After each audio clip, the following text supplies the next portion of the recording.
awareness PAODAM meeting tabiribsingbu ahanba maktada taramna okchibaga lonena nomatheng kunjesoina khurumjari ngasigi maruiba pauda gender based balance ka mai lenaba awareness program ama minister Dr. Sapam Ranjana hodokre Thobal district SP Shasidananda bu transfer tawkhibagi mayokta miyamna akanba kongjang changsilakadawri amasung India government amadi Manipur gi lahluk amaga santi gi wari chananaba khuyek pinakibabu Fox na taramna oklakli hairi mapungaba pau pizari Gender based balance and medical legal care for survivors victims of sexual violence haiba hiramda chathagadaba awareness program ama Directorate of Family Welfare Services Manipur amadi Still Health Society NHM Manipur anina sinduna Hotel Imphal ki conference hall da Health Minister Dr. Sapam Ranjana hodokre tharom aduda Health and Family Welfare Commissioner Pradeep Kumar Jha, National Health Mission Manipur State Mission Director Dr. Somorjit Ningombam, Family Welfare Services ki Director Dr. Laikhuram Tomcha Khuman amasung Social Welfare Manipur ki Director Ngangom Utamso Mithunglen oina saruk yaki. Awareness program adubu hodokladuna Health Minister Dr. Sapam Ranjan hai Chief Minister N. Birena Health Minister oina lairingai matamda CMHT ki scheme hodokduna narak yelakpa matamda miyamda sel changhandanaba hotnari CMHT ki scheme asi lakpadagi miyamda kanaba kaya fanghale hidak langthak sing loina lemna piba ngamdrabasu generic medicine fanghanduna makhal makha kya gi laina singda sijinaba hidak sing ahongba mamalda fanghali Doctor Singh su anaba singna Zagadoriba hidak iba matamda generic medicine sing ibu generic hidak sing asi apaba makal hidak sing ngaktani haiki. Being taken Honorable Chief Minister actually tingbang na ako'y topiriba prasasri yaring ibasasi chandana mahaki treatment mahaki anaba musiki anaba mayang sida yaring ibasasi chandana ako'y honoriba wakalons aduna ako'y it's a team it's a teamwork where I have always said that an intra-departmental coordination among all the nodal officers may answer that coordination is so much important. Thoranga mai lenena social welfare ki director ngangom utam nahai psychological amadi economical balance asi miyamda thoktab nati psychological balance ki evidence leitabana kanada matau karamna approach tawani haiba khangde maramasina awareness program ama piba mathautai gender based balance asi nupi angangda khak thokpa nate nupa singda amadi marginalized group singda so adumak thengnei minor singda thokpa rape amadi sexual balance ki case asi pokso gi makhada chali kanagumba angang amada asigumba thodok thokpa leirabadi angang adugi imung manungna report tawdrabasu angang adubu layeng liba doctor aduna report tawgadabani karigumba doctor aduna khangna report tawdrabadi doctor adu jail changbu phawba yai nupi singda thengnaba khudong chadabasing mayok narakpada mateng pangnaba district khudingi one stop center sing hangduna thamli kanagumbana hariba center asi khangdaba leiragadi 181 da call tawbiduna mateng lobiyu haiki mateng pangminana bhanaji masigi knowledge se mayamna masigi information se yari kai chandopi ko aduga athubada kaina one stop center jingsi temporary oina district hub for empowerment of women haina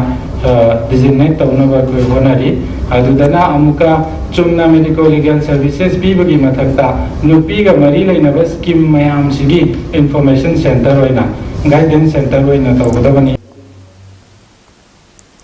Thobal District SP Sasidanand Soibam MPS pu khanghodana transfer thakiba aduga Rakesh Balwal IPS puna Thobal SP oina thajilakpada Thobal District ki ima event singna ngarang ahing SP Thobal gate mamangda ahing yarektuna yaningdaba fongdokre khongjung changsinba aduda saruk yakibi ima amana fongdorakpada leibak asigi asuklurba tanfam masida nan manipuri ama SP oina thajilakpa haibasi yabangamloi district asi yamna santi oina lejaribani adubu district asida loli fongnadaba ama SP ama thajilakpa asina miyamda hena khoisauna hale maram masina athubada mari leinaba singna order asi kakkadabani haiki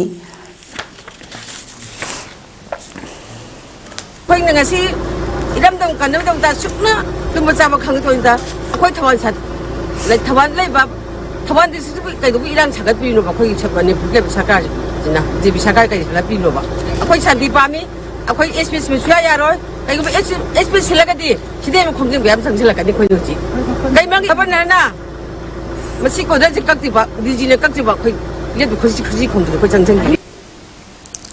Thoubal district की SP Shashidanand Soibam MPS पु खंगहौदना transfer थाखिबा अदुगा Rakesh Balwal IPS पुना Thoubal SP ओइना थाजिलकपबु यानिंगदबा फोंदोक्तुना मसिंग यामलबा मैरा पाइबिसिंगना ngarang numidangdagi hauna Thoubal SP की ऑफिस गेट मयादा famjinduna khongjang changsinkibaga lonena ngasi tang 30 gi ahing nongyaidagi Thoubal district ता matam kaktaba akanba khongjang changsilagani haina lokthokre khongjang asigi saruk ama oina ngasisu district asigi nauna tharakliba SP Rakesh Balwal लाकनी हाइबा पाउ तानबदगी national highway चामगा अनि लंबी तंखाई थिंगदुना तोंगान तोंगानबा मफमसिंगदगी लाकपा मैरा पाइबी मियामने SP लाकलबसु office ता चंगबा यारोय हाइदुना खोंजंग चंगसिंकी थौबाल कैथेल थोंग लोनकी एसपी राकेश बलवाल सु लिलोंग पुलिस स्टेशन फाउबा लाकलमलगा ngaihak lemlaba matung imphal lomda amuk hankhre hairi खोंजंग अदुगा मै लेनेना मैरा पाइबी माइबा मतौलेबी कौबी अमना फोंदोरकपदा थौबाल डिस्ट्रिक्ट की अपुनबा नुपी लुपसिंग अमदी मैरा पाइबी सिंगना मणिपुर की ओइबा इरांग असि लाक्सिनबा फाउबा लोइद्रिङैदा मियामगा लोन फाउनबा एसपी अमा लेजरंबा अदु खंगहौदना ट्रांसफर थाखरगा लोन फाउनदबा मियोय अमबु एसपी ओइना थाजिलकपा हाइबसि डिस्ट्रिक्ट असिगी यामना लाइबक्तिबनी मरम मदुना थौबाल डिस्ट्रिक्ट की अपुनबा नुपी लुप अमदी प्रजा सेक्शन खुदिंगमकना लोन फाउनबा एसपी अमा अथुबदा पामजै हाइदुना खोंजंग चंगसिलकपा नुमित हुमनी सुरबा फाउबदा लेंगाक असिना पाखुम अमता पिरक्तबा मरमना ngasi tang 30 gi ahing nongyai Thoubal district ता मतम कक्तबा अकनबा खोंजंग चंगसिलगनी हाइना लाउथोकबगा लोनेना मैरा पाइबिसिंगना एसपी थौबाल की ऑफिस ममांगदा ahing यारेक्तुना खोंजंग चंगसिलिबा असिसु मखाताना लेकिगनी हाइकी कुंथ्रा थातरागा माथोय सोगलिसिंगनिगा कुलहुमदोगी अहिंग नोंयाइदगी हौरगा मतम कक्तबा नॉन कॉर्पोरेशन मूवमेंट ओइबयाय अदुगा अखोयगी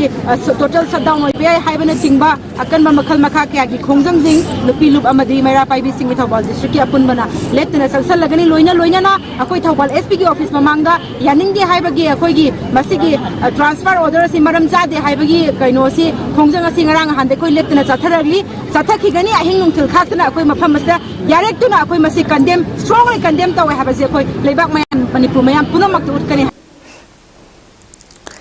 चुरचानपुर डिस्ट्रिक्ट की मनुंग चेंबा मोलफाई खुलदगी कुकी खुलाई पाइबसिंगना बिष्णुपुर डिस्ट्रिक्ट की मोइरांग पुलिस स्टेशन न कोनबा ट्रोंग लाउबी मनिंगदा ngasi अयु पुंग 5 मखाइरोम ताबदा नोंमै कापसिलक्रे हाइरी चौरावना पुंखाई अमरोम अतत अखम लेतना नोंमै कापसिलकी हाइरी थौदोक्तुदा मिसिमिना असो अपनगी पाउदी फंकीदे अदुमोइनमा मफम अदुदा मथौ तौरिबा सिख रेजिमेंट की गाड़ीदा पांदुना सोखी अमदी मखोइना हंदुना नोंमै कापकी हाइरी अदुम ओइनमा सिख रेजिमेंट की माइकैदगी गाड़ी सोई हाइबा हाइदोरक्ते हाइरी ट्रोंग लाउबी की खुंजा अमन फोंदोरकीबदा ngarang numidang wairam pung 5 मखाइरोम ताबदगी ngaihak कानरगा कुकी मिलिटेंट सिंगना नोंमै कापथोरकी मदुना खुंजा सिंग पाखतनदुना अहिंग तुमनकीदे अदुगा नोंगालमदाई पुंग 5 मखाइरोम ताबदा नोंमै कापा हेंजिलखिबनी थौदोक्तुदा असो अपन सिबनाबदी याउदे अदुमोइनमक युम मरी मंगादी नोंमै मरुना पानबगी होबा कायबा अमदी उवातेकपदी याउकी हाइकी इंडिया गवर्नमेंट की मथक्ता चाही हुमफु लांजंग तंगसिलकलिबा मणिपुर की अरीबा अमदी अचौबा लालहरू अमबु इंडिया गवर्नमेंट शांति की वारी साननबा पाटोन तौरक्तुना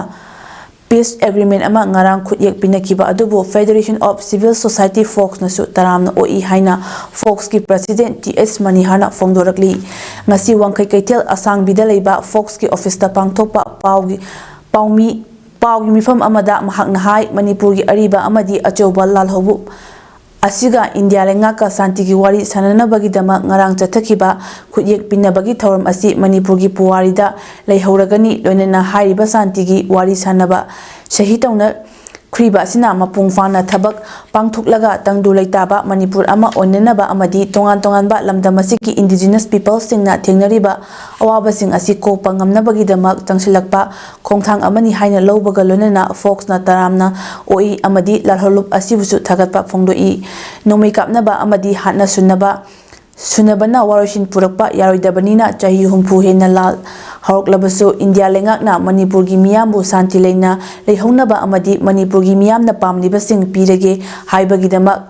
थांजिलकइबा खोंथांग असिदा थमोय सेंगना थबक तौबिरागा मियामना पामलिबा वारसिंग डिमांड तौरपा मतमदा सुंगसोय सोयदना पिबिरकनी हाइबगी थाजबा अदु फोक्सना थमली चथगदौरिबा पीस प्रोसेस असिदा तोंगान तोंगानबा एजेंडा कया अमा लुप असिना पुथोर पुथोरखिगनी खली मसिदा लमदम मसिदा लेमिनरिबा येलहो फुरुपसिंगी मरक्ता नुंसिनदनबा अमदी अवाबा तानबा सिंचेप थाजिलइबा कयासिंग असि कोकननबा लमदम मसिबु निंखा तमनबगी लाल हौरिबसिंगनसु थोकपिरक्तुना हंदकी मतांग असिदा अपुनबगी ओइबा डिमांड अमा इंडिया लेंगाक्तगी तानमिन्ना हौरसि हाइना महांगना अपील तौकी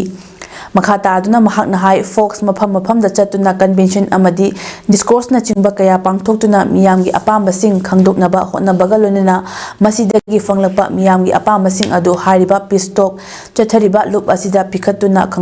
खंगहनगनी लोनना पिखलकिबा एजेंडासिंग अदु सिंगसोइसोइतना लुप असिनसु लौसिन बिगनी हाइबगी थाजबा अदु थमदी मरमसिना लमदम मसिगी मियामनसु मसिदा सपोर्ट तौबियु अमदी लैरिबा लाललुपसिंगनसु थोकपिरक्तुना शांति वारी असिदा यावसिनदुना अपुनबगी डिमांड तौमिन्ना हौरसि फोंदोखी प्रजा मियाम के अपाम से पीस तो गिगदुरिबा मधु हरा हरा लौसिन बिरकांदा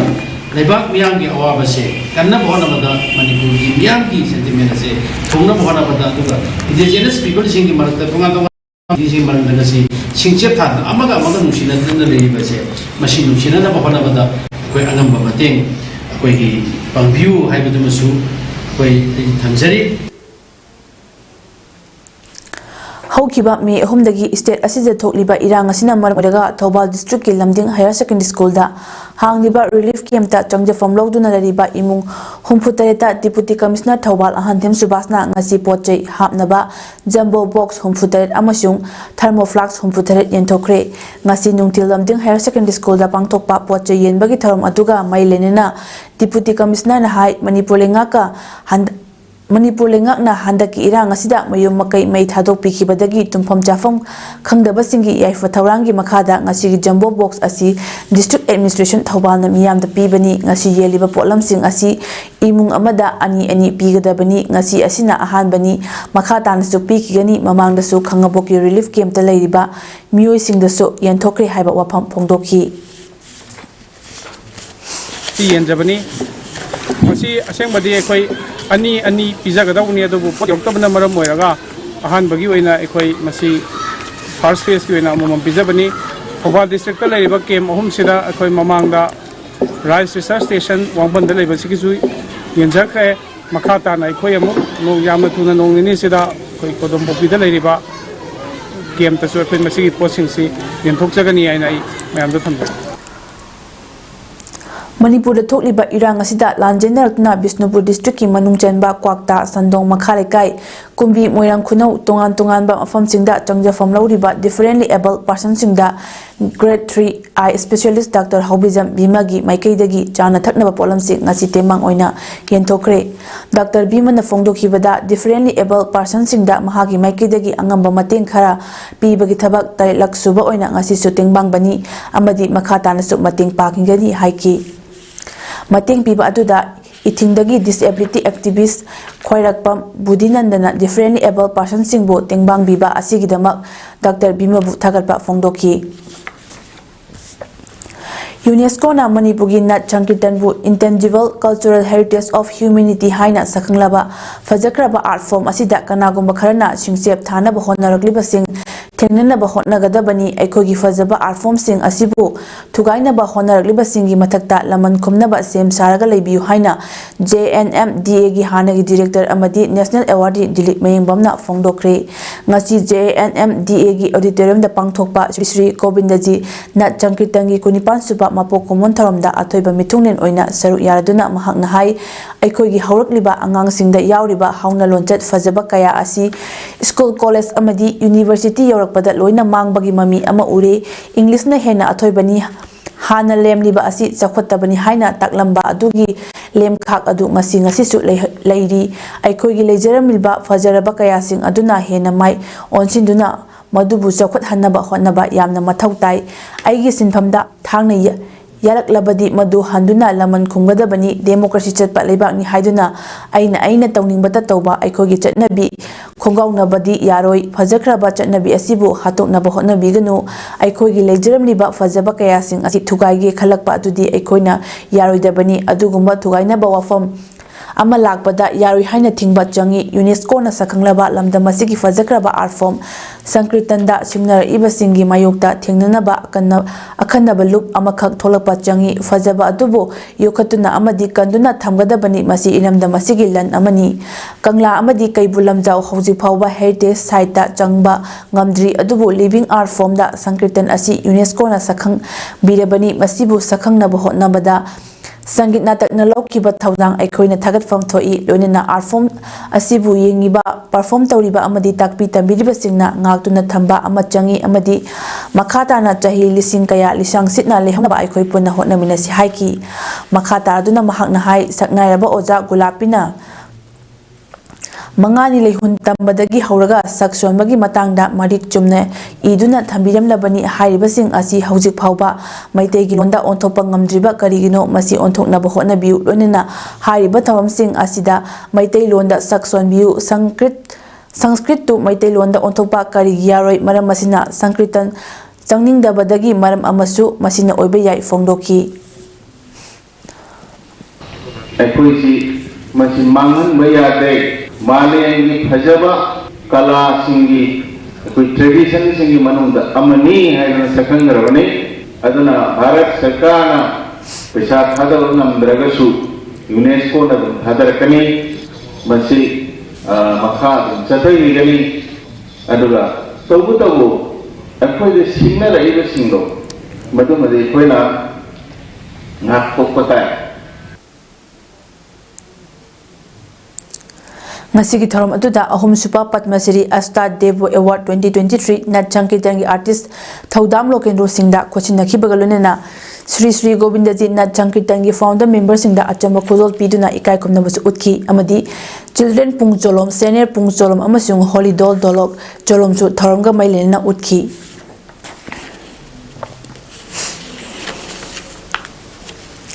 Sahi asigi July 3 ta ayuk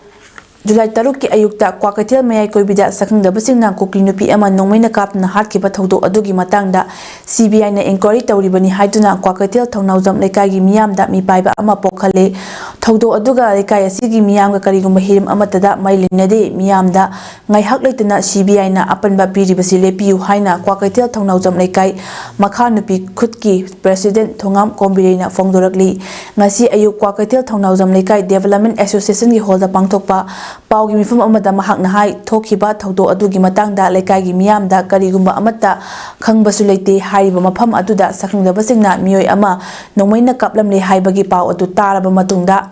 khak thawdo adu khangki adubu thawdo adugi matangda thijiliba CBI na numit khudingi lekai asida leiriba yumgi miyoi singda wahang pang chathaba asina lekai miyam asi mipaiba amadi sumna hingjariba singda apanba ama ohele masi khudakta lepiu thawdo aduga lekai asigi miyamga karigumba hiram amatada mai leinade mahakna makha taraduna hai lekai asida CBI na chathariba investigation asigumna lamdam asigi mahairoi ani koki terrorist singna hatkriba amadi mafam khangdana mangkriba sing phangnaba honabadasu tawbiu fongdoki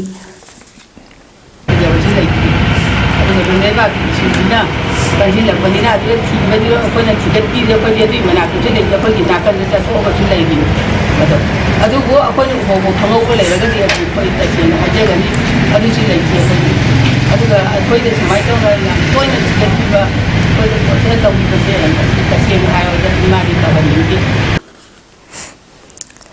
Henjang mana masing thabana maru eba sinpham oiduna hingliba Bishnupur district ta khwaidagi mana masing pothok marangkai na pothokliba khoijuman classify gi lawmi singna handak chahidi irang lekibana pothok fajana puthokpa ngamdre pothok khara pothokliba asisu potche yonpham leitabadagi mana masing kaya patlaga mangbasu yauri amadi har nong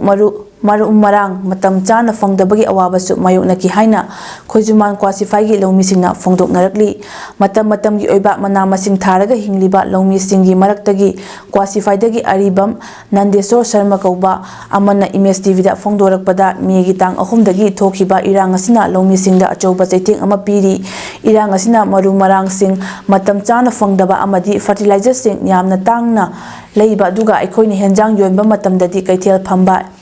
yadaba kaya asina pot hongna yonba amadi sittabana patlaga mangsu yauri maram aduna furup anigi irang asi athuba matamda loishin biduna lawmi singna fangliba chaitheng asi phanghan bidanaba honnabiu haina appeal torokli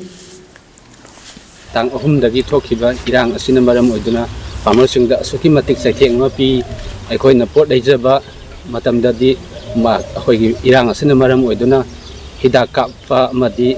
akhoi fertilizer haijaba tare tang leiba adubu akoina jorakpa matamdadi asuki matik khoi kaithen asi blockade na singba kaithen phamba yadaba kaya asina irang asina maram oiduna pot arimada manganba bazar singda akoina bukhatpa matamda darombi singna aikoida thiningo mamanda thiba haibadi pot adu zonba jaraktabani na akhoi maman asi asuki matik hongna akhoi jonjaki maram asina aikoidadi ngasi that taruk chupna akhoi irang asina aikoida saitheng pibada akhoi asi asuki matik wabdo asuki matik wai haijaba tare maram asina akhoi irang asi athuwa matamda roisinbiduna sarkar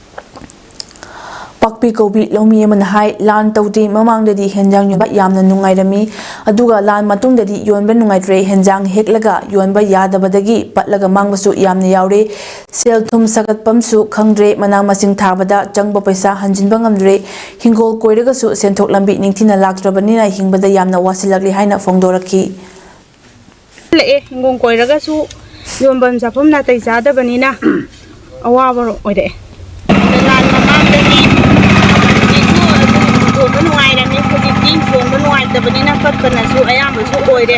Aman Mantumsu Kalinta Ojaba Ikapasu Pangre Patkibana Yam Oira Panina John Bokopa Yam Nuaitere Hujiksi Quasified Maning Lekaidagi Lysram Ivo Choba Koba Lomi Amana Image TV News ka Mahaki Hingkolda Unaduna Warisanabada Mahang Hai Mahak Oja Oirambadagi Retire Tautuna Hingkol Koiduna Imung Manung Puri Hingkol Koibada Changliba Machak Pumba Engine Koibagi Kulang Nekpagi Sel Yamna Changi Sarkargi Maikaidagi Maru Marang Amadi Harsu Matam Chana Fangde Sarkargi Maikaidagi Mating Ifang Pangdabana Awaba Yamna Tengne Aduna Thabak Sujariba Lomi Singda Sarkargi Maikaidagi Mating Panghaningi Yengsil Haningi Haiki Mahaki Laurak Ama Hingkol Koidi Lau Sangam Amana Lau Uri Lau Ubaga Hingkol Koibana Hena Pothok Puthokpa Ngami Maru Marang Matam Chana Fangdabana Pothok Ngana Puthok Pasuk Ngamde Maduna Maru Marang Matam Chana Fanglagadi Pothok Phajana Puthokpa Ngamgani Haina Image TV Unaba Duda Paudam Lukhi Akani Lairo Posting asi akoina Isana Puthoktabanina awabse sukumatik thengnai habatare aduga masi akoina Haijaning budi akoina huji sujariba nomjariba farmer sing asida sarkar gi maikaidigi mateng khatang pangbiba jingsinbiba taragadi akoigi farmer sing asu khara komna ingkhon koiba lawbasi ngamgadra ningjai adubu sarkar gi maikaidigi mateng asi phangdabana awaba kaya mayoknari habse igi motagi thamjage Hingol Sing Asida Henjang Makha Kaya American Pea Kobi Lei Kobi Full Khamina Sinba Hawai Tharak Hawai Thampak Aluna Chingba Matam Gi Oiba Henjang Makha Kaya Thahori Nomagi Suza Nomza Dune Hinjariba Lomi Singi Punsida Thoklib Irang Asina Asuki Mati Awaba Mayok Nahalle Lomi Singna Hinjang Mana Masing Yonjarakanda Hingjabanina Thokliba Lan Asina Maram Oirakanda Tha Suraklaba Irang Asida Longmi Singna Henjang Mana Masing Yonpham Leitabigi Awaba Mayoknari Hiram Asida Longmi Singna Henjang Mana Masing Yonpham Se Leingakna Phajana Simbiragadi Senthokse Phajana Leiba Ngamgani Haina Longmi Singi Maikaidagi Fongdorakli Image TV gi damak Paudam Jaribi Widrom Ronibla Chanu Phujumar Maitei Christian Singi Apun Belup Ama Oriba Mitei Christian Churches Council Manipur MCCCM gi Leibaki Awaba Sida Saruk Yaba Amadi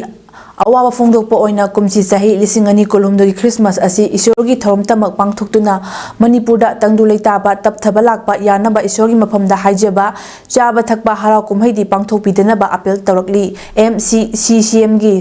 Secretary General na Thorakpa Cheral Amana Hai Haukiba Me Thagi Tang Ahumdagi Oirakliba Leibaki Tangdu Leitadaba Fiba Masida Chachingi Athoba Kayagi Punsi Pikham Nakre Mioi Kaya Amana Khongul Lifam Khangdana Mangkre Chahi Naujariba Mahairu Sing Inkalakliba Naha Ahal Kaya So Khongul Mutkre Mioi Lising Kaya na Chakthung Phithungdana Wana Relief Camp Singda Punchi Leli Iramdam Bukana Bahotnabada Mama Oibi Kaya na Khwangchet Machilang Tumba Machet Chaba Machet Maya Sangda Yarektuna Chokthaba Leitana Hotnari Masida Sunatana Ima Lebak Bukana Naba Iricha Kaya na Thawai Kubakta Hapna Langthinari Asigumlaba Hauzik oiriba lebaki kham thengna waraba matam asi saruk yazaba amadi awaba phongdokpa oina chahi sigi Christmas ki thoram asi tangai fadaba isor ki thoram tama pangthoklaga harau kumai amadi chaba thakpa tawdana Manipurda tangdu leitaba ingtha tapthaba lakpa yanaba isor gi mafamda haijanaba Mitei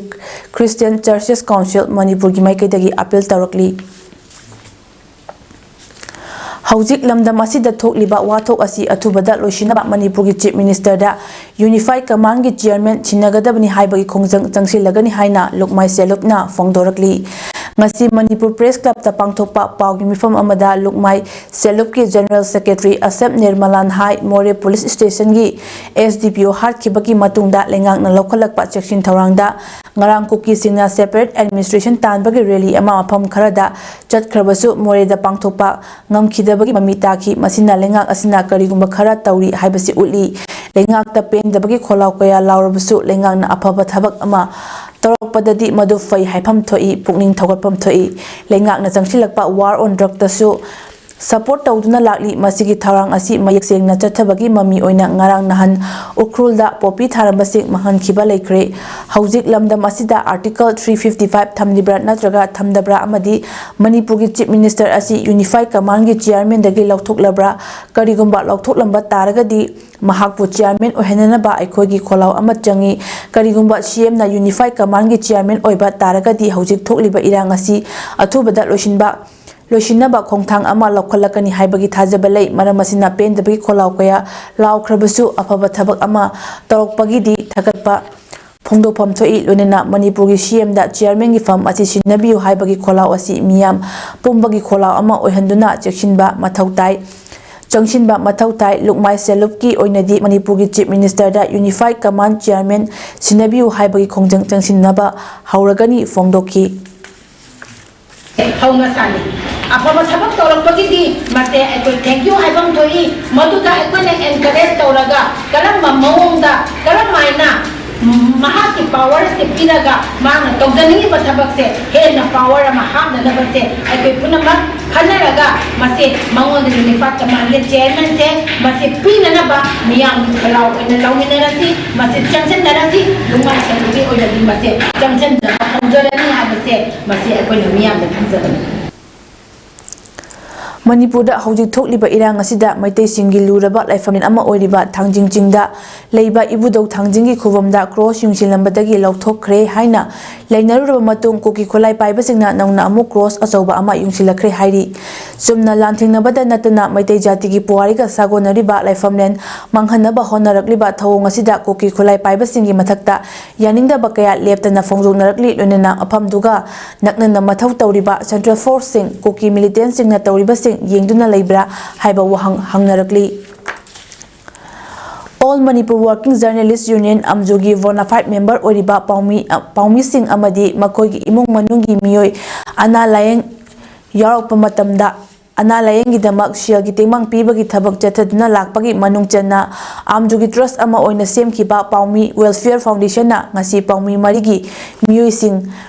Ana layeng damakta siya gitingmang khosinakre ngasi ayuk pung 10:30 taba matamda Manipur Press Club ta pangthokpa achamba thoram amada Amjogi President oiriba Bijoy Kaksing tabam amadi Paumi Welfare Foundation gi chairman gi Thaupuriba hanagi Amjo President Wangkhemcha Samjai amadi Paumi Welfare Secretary Sanju Basaspati mayumna saruk yaduna sel gitingmang adu Paumi marida check oina khosinaki sel gitingmang fangkraba Paumi marigi imung manungi miyoi adudi naharol thaudang pauchegi senior journalist Songtham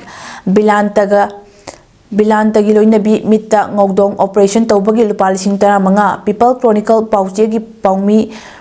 Haijailuli Newmaigi apopi mamagi thoracic myelopathy layengdamak lupa 50 naharolgi thaudang pauchegi Paumi Elangbam Rameswar gi machanupagi oithangba Igunial Harnia Nabagi lupa 50 amadi Tom Tibigi Paumi Khagopam Nabakumagi Loinabigi Oithangba Thyroid Nodal Nabagi Layang Bagi lupa 50 mangani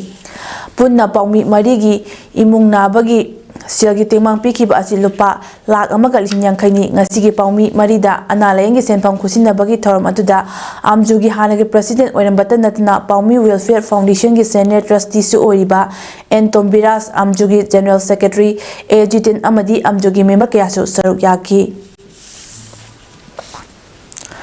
Uttarkashida Shimi Nifumathoi kankibagi matangda Bihargi hangi chief minister Lalu Prasad Yadavna haikiba wafamda react tawraduna home affairs minister Nityanan Raina Lalugi wangang adu maram chadaba wangang ni haiki Laluna karibu tawkhrabage disaster management institute na honakiba amadi prime minister na yamna toina I paw phawnabagi mapandagi silmising kanbagi thabak adu mai pakibani Indiana Anoba methodna tawkiba thawng adu malemna yengnakibani silmi nifumathoi kankibagi tabak mi khudingmakna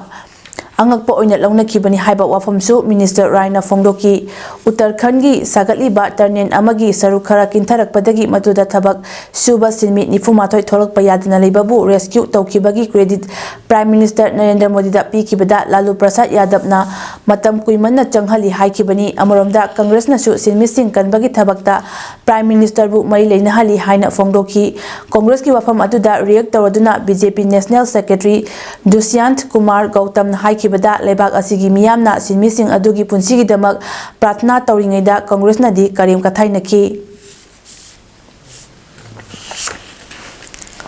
Handak Gawada pangthokiba kuntra taret suba National Games 2023 da fencing gi oina Manipur represent tawkibi Saikhom Nancy Rose Devi na bronze medal lorkiba adubu pukning thogatpa oina Rising Union Club Khangabok Part 3 Makhale kaina sinduna harau tayamna okpagi thorom pangthokre Saikhom Manau Singh amadi Saikhom Ongbi Indrani Devi gi machanupi Saikhom Nancy Rose Devi na medal lorkiba asi aikhoi khudimaki mingchat purakpada natana yamna chawthokchaningai ni mahaki tungi career da masidagi hena achoba achievement sing phangba ngamba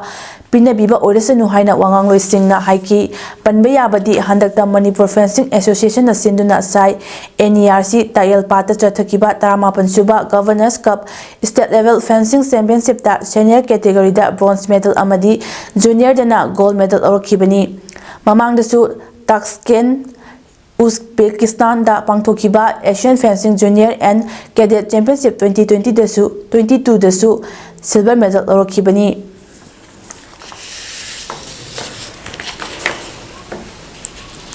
Arabida Maruba Pau Amukhana Gender Based Balance ka mai lenaba awareness program ama Minister Dr. Sapam Ranjana Haudokre Thoba District SP Shasidananda bu transfer tawkibagi mayokta miyamna akamba khongjang changsilakadauri amasung India government amadi Manipur gi laluk amaga santi gi wari sananaba khuyek pinakibabu folkna taramna okli hairi ngasigidi image paudam pizaba matang stereo chinjare mityeng tabili singbo amukana khurumjari